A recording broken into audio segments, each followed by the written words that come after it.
Assalamualaikum warahmatullahi wabarakatuh guys. Okay, seperti biasa guys, saya mengharapkan semua yang menonton video ini dilimpahkan rezeki seluas-luasnya. Amin amin ya rabbal alamin. Okay guys, welcome back to my channel. Hari ini kita nak review main line card sahaja.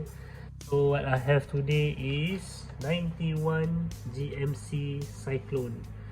So seperti yang tuan-tuan tahulah, yang tuan-tuan lebih arif daripada saya, so this particular card ni is a European card lah. So sebab dia panggil short card dia.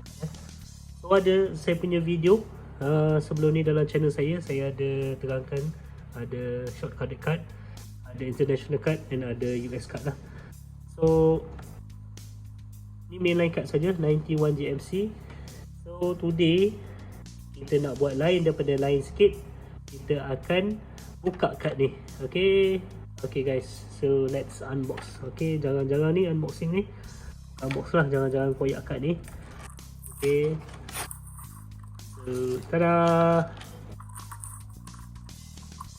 Okay, betul guys, bila kita collect card ni, macam saya ada bagi tahulah, ada orang tu assistant saya dekat belakang ni, Ariana, my daughter.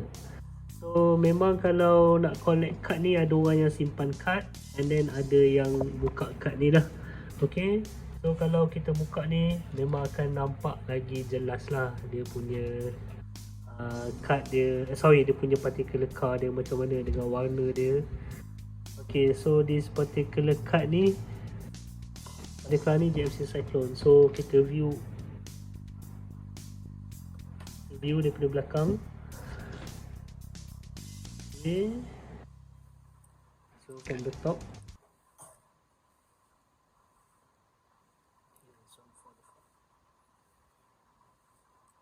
very nice guys, very nice. Okay guys, that's all for me. So Assalamualaikum warahmatullahi wabarakatuh. Bye guys, so hopefully you like it.